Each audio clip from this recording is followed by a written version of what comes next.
Modern websites today are utilizing flex and grid layouts. In this video, we will cover the basics of grid layout, including what is grid, how to create rows and columns, and how to align elements within grid system.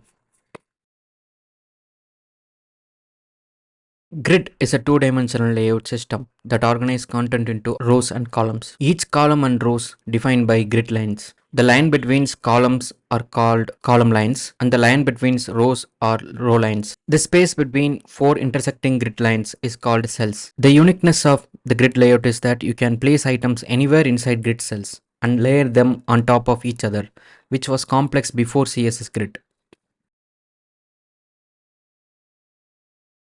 To begin, we need to create one div element and change the display property to grid and define number of rows and columns for the grid. For that, you have to use grid template columns and grid template rows. So let's say here we are going to create two columns with 100 pixel each and similar to two rows with 100 pixel each. So let's open the inspect and add grid lines. Say if I add one more columns with 100 pixel, the grid lines will increase. So once we define the grid rows and columns, the horizontal lines and vertical lines with the numbers will be created for that. This is crucial for placing items inside the grid container. There are four ways to place items inside grid container. First, create one grid items. Now by default, it will take the first cell in the grid container. So there are 6 cells inside the grid. So by default, it will take first cell if you didn't define anything. So the first one is to place items by specifying the exact grid lines by number. For that, use grid column start, grid column end, grid row start, grid row end. So let's say I want to place this item with line number 2 to 4 for the row 1 2 3. So let's say here column start line number is 2, end is 4, row is 1 to 3. So it plays in this path. So it occupies 2 rows and columns. So there is a shorthand for this. So we need to define starting line number slash and end. So here start is 2, end is 4. Same grid row. Starting is 1 slash and 3. This is a short form. So another way is, so instead of directly giving the numbers, exact numbers, you can give grid line names for each. Let's say C start, column start, you can see call mid, content, C end. Similar thing we can have row start. Just give whatever name you want to mid, row end.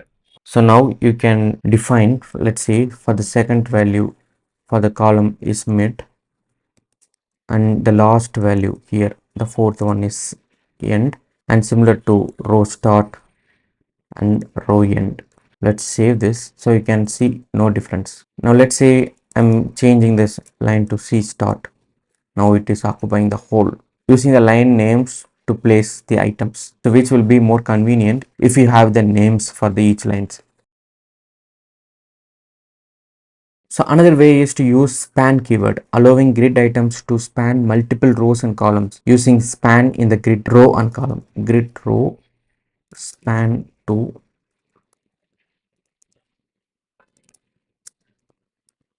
so it is spanning 2 and 3 for the similar effect. So let's say I'm changing the column to 2, spanning to 1. So because we only defined 2 rows, but the third row will take the remaining extra space, so 2. But this placement won't be in the exact place. Let's say we have one more item. After the second item only the span started. Okay, so there is no fixed positions if you are using span, so that you need to remember. So the final way is to name grid areas. So here now we have 3 columns and 4 rows. So instead of repeating the same name, we can add repeat 300 pixel, repeat 400. So this is a handier way to define columns and rows if we have a same size for all the cells. So after defining the number of rows and columns, you can name it by using space separated string specifying columns and rows using the name. So you can give the name for each cell or combination of multiple cells also. You can assign same name. So for that, grid template areas you have to use. So there are 4 rows we have, right? So you have to define 4 rows with the 3 columns. Let's say header. First row will have only header. Second row side menu and content. The same thing for the next row, and last one is footer. So we define. Now you can see the grid names also assigned for each cells. How we define here. You can have item 1.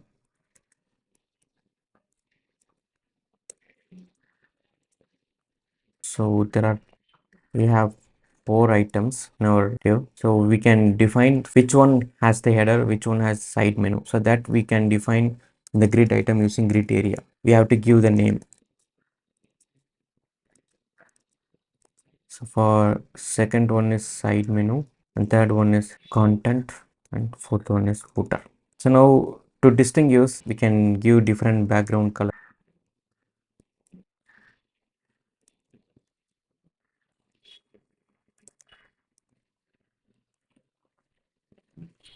Yeah, now you can see.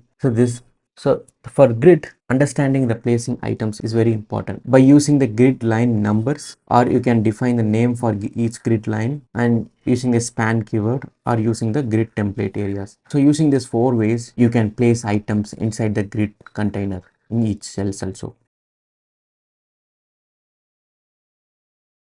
So this part we will see how to size each cell in the grid container. So here we have a display as grid, 6 item in it. We have a grid template, rows and columns. So here we'll create 3 columns and 3 rows with 100 pixel each. So now we use pixel to specify the size of the cell.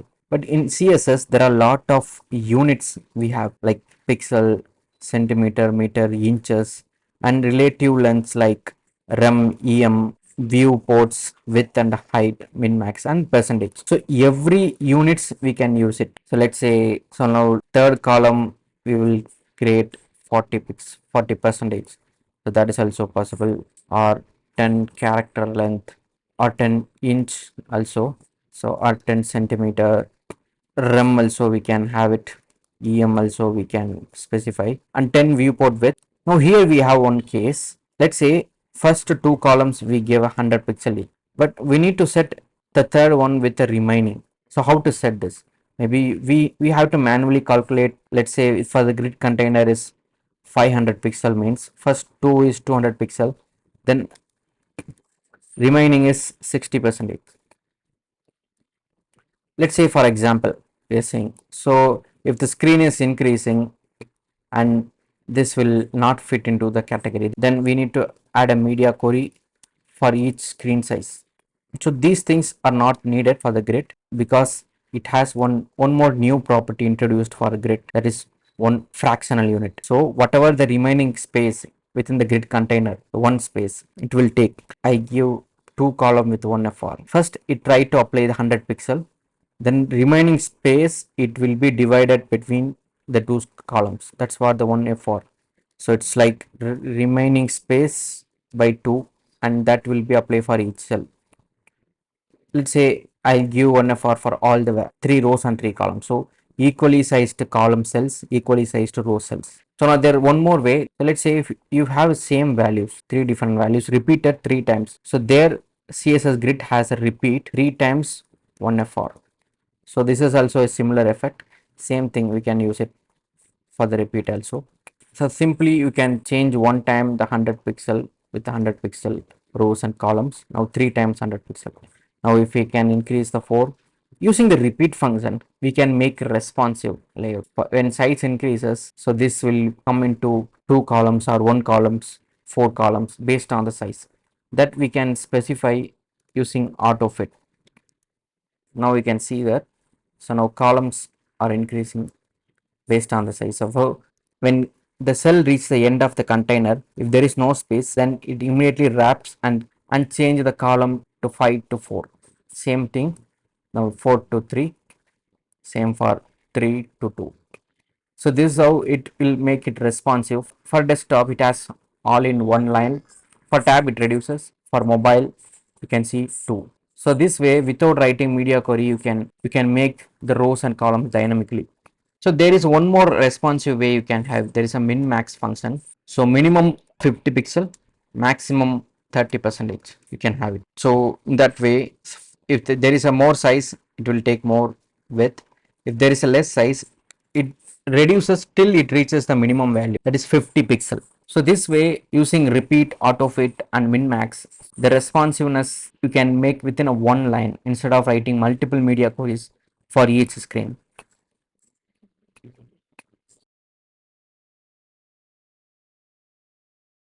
We will have a look into grid alignments, justify content items and self, align content item and self. So here we have 3 columns and 3 rows. So totally 9 cells. So just create 9 items into 9.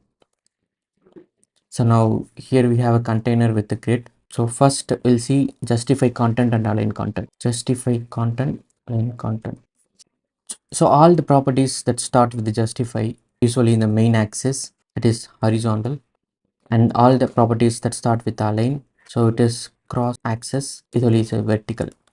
So let's say the default value for justify and align is start.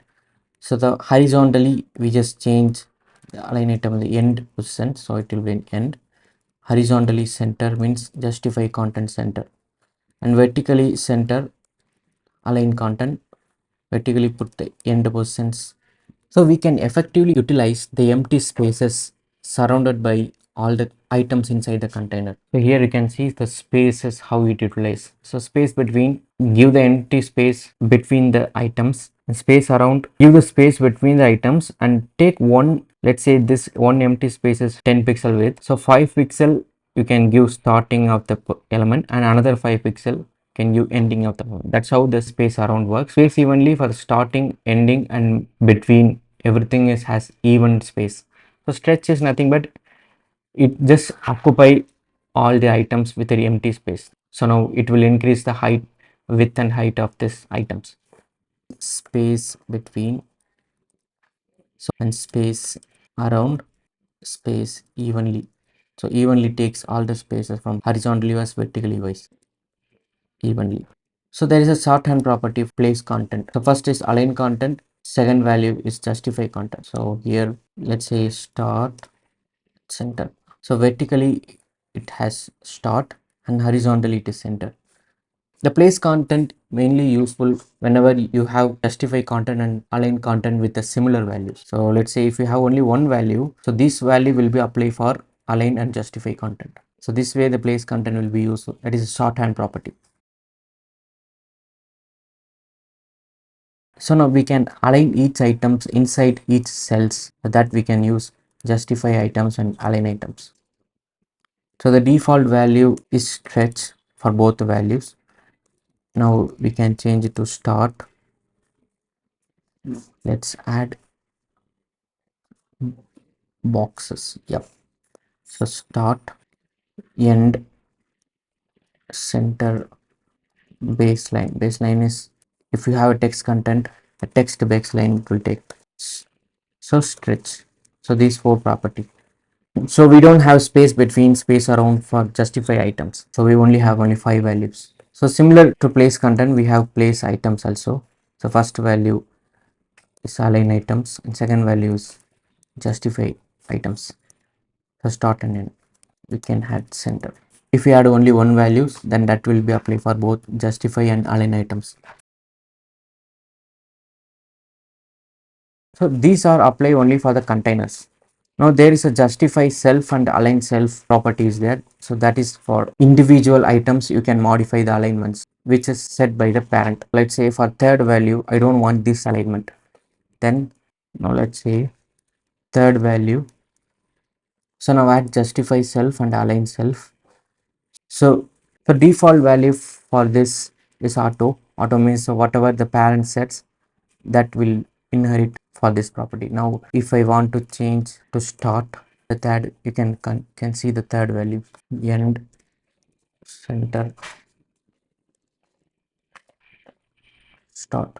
So if you want only one item with a differently positioned, then you can select that and apply justify and align self. There is a shorthand property for this also. place self start. So here I'll give the links official W3C draft. For justify content, the whole content within the container you can align, and justify self is only for once items within the cell you can align. For each individual cells in the all the container you can align it. So I'll give the link in my description.